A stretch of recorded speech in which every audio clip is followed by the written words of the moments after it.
Hi everyone, this is Joanna. Welcome to my channel. Thank you guys so much for joining me. If this is your first time here, a huge hello. Thank you so much for stopping by.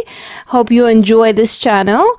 And to all my subscribers, thank you guys so much for coming out week after week, watching my videos and supporting my channel. It is so greatly appreciated.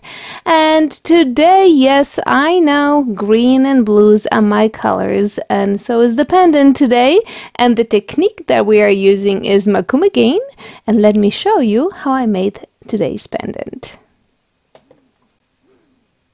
And these are the colors that we're playing with today. There is some suede, gold, green leaf, and some apple green pearl. I think that's what it is. And I also have regular pearl, and I wanted to mix it in with a little bit of the suede to see if we can get an extra little something out of it. And honestly, I don't think that we got anything out of it, but you guys will see it for yourself. I really seriously don't think that it added anything to the pendant.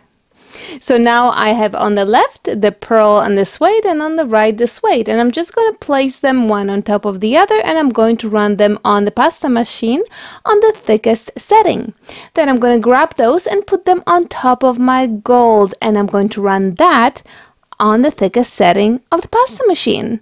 Now I'm going to grab the two greens, put them one on top of the other, and guess what? Yes, I know. Yep, that's exactly it. Thickest setting of the pasta machine it is. And now I'm going to place these on top of each other, and once again I'm going to run them on the thickest setting of the pasta machine. Well, my pasta machine is getting a workout, but I am not done with that. I'm going to cut the clay in half, and once again layer it, and for the last time I'm going to run it through this thickest setting of the pasta machine. And now I promise you guys, I'm done with the pasta machine for the time being, that is. So now we're going to have really nice thin layers, and that's exactly what I'm after. So I'm going to cut my little strip in half, place it on top of each other, and then cut it in half again. So if you don't want to do all those halves, just cut it in 4 pieces and then layer them one on top of the other. And now after we're going to do that, we're going to have to make sure that all the air bubbles between the layers are gone. So it's a lot of smoosh, smoosh, smoosh, squish, squish, squish, and so on and so forth, and then so on and so forth. You just want to make sure that all the pieces are stuck together. And like I said, no air bubbles, because they are going to be no good when we're going to start working on the Mokume Gane. Okay, so I think that we are ready to start some cutting. You can look how nice those layers are. They are nice and thin. I'm loving them. And the cutters that I'm using, I just picked them up from Michael's. It was a full set and has so many different cutters, and it was actually pretty inexpensive, especially if you use the coupon on it. But it has flowers, it has different variety of leaves, heart, you know, some star or stars, and I really think that I'm going to put it to good use in my craft room, because I see a variety of things that I can make with them.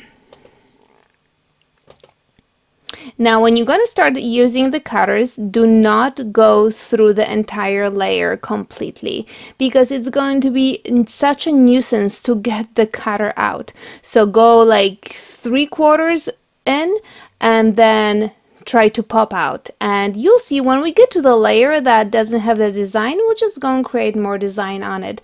But this really is just so much easier. So you can see I'm using my flower cutter, and then I go in with the leaf cutter.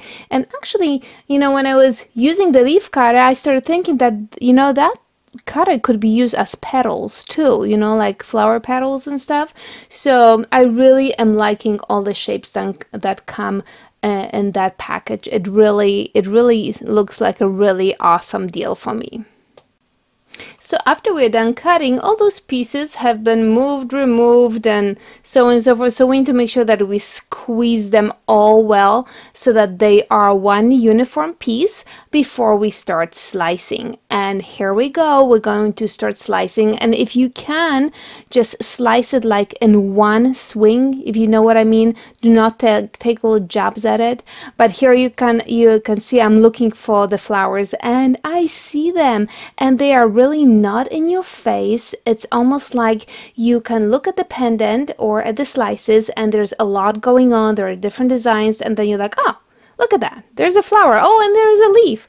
And I really, really like it. It's like really subtle, and it brings interest. You know, people will keep on looking at it to figure out, is that a flower over there hiding, or is that a leaf? Another thing that I love about this as I'm slicing it is the gold in it. I love gold with this combination of colors. Maybe if you don't have gold, if you can use some yellow or maybe tan, maybe that would work. But this gold is just really, really beautiful here. And once again, we are at the layer where we are going to do some cutting again with the different shapes, because all my shapes are gone, because like I said, we did not go through all the layers of clay. So I'm just going in and I'm using the same cutters and just having fun with them. And whatever happens, happens. I'm already liking the design. I love the way the colors look together. I'm definitely becoming more bold right now because I'm liking the outcome. But we're just going to continue on slicing until we're going to get to the very bottom, and the very bottom layer I'm just going to roll it out, and that's going to be actually the bottom for our pendant, and you're going to see when we get there. But look at those really neat designs that we're getting. They really are coming out pretty darn nice. And I have to say, for Mokume Gane, having that thin slicer is really, really a big deal. So there I am at the very bottom, and I'm going to roll it out, and that's going to be the bottom for my pendant.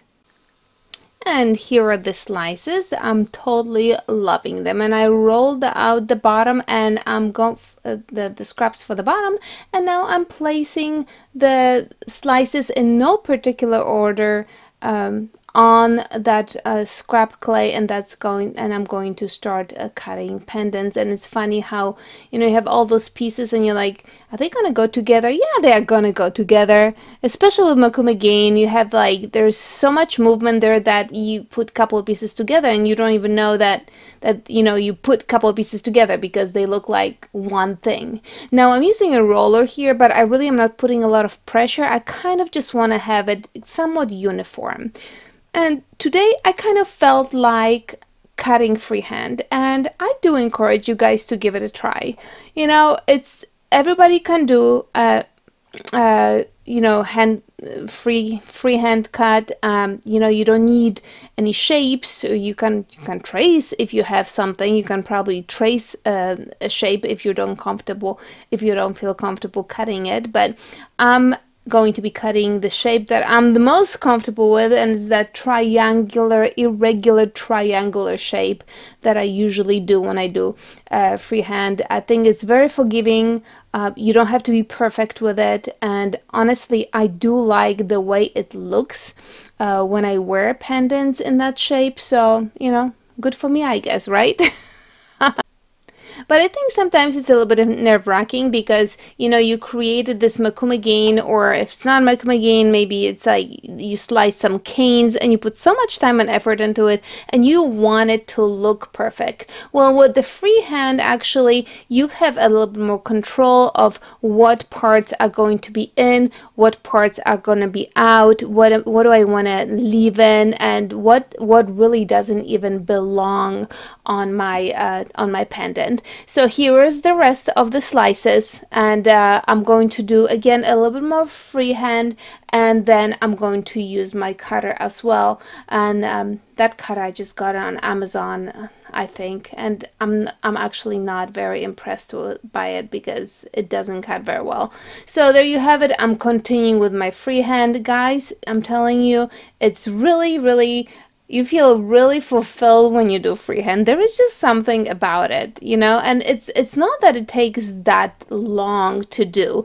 Yes, taking a shape like this one and punching out a bunch of them, yes, it's way faster. And actually this shape is pretty nice and it goes hand in hand with the shapes that I was just cutting out. But you know, sometimes it just feels good to create freehand, and there you have it. This is my collection. And my little boogers are going in the oven 270 degrees 30 minutes. And when they come out, I am going to surprise you guys because I finally listened and I gave in. Actually, my bestie told me that I need to start using UV resin, and I was really fighting it because I did not want to spend money on it because I have the 2-part resin. Well, I'm running low on the 2-part resin. And I didn't realize how actually not terribly expensive the UV resin was. And so this is actually my first trial. So you guys will be witnessing my first trial with the UV resin and the little UV resin doodad, this one here. It's really inexpensive as well. So there you have it. There are different options. You just put it on top. There's 60, I think 80 and 99 seconds. And of course, after deliberating for I don't know how long, I decided to go with 99 seconds, not knowing if I was doing anything right or wrong. I figured, well, we're just gonna have to see how that goes.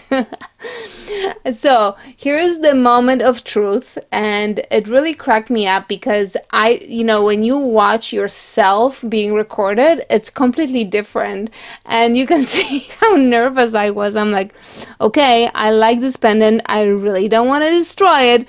Is it dry? Is it dry? Is it dry? Yeah, it's dry. Oh my goodness, this is dry. Yes, it's dry.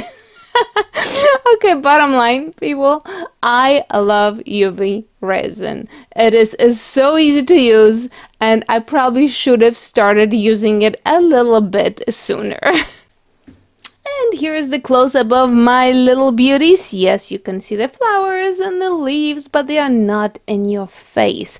And the colors, you know, I always complain about my camera not showing the colors right, and the colors are absolutely magnificent.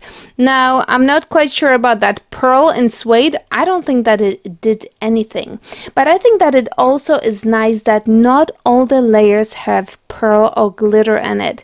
I think it really adds a really nice touch to the pendant. Well, my friends, with that being said, I hope you enjoyed this tutorial, and till next time, ta-ta!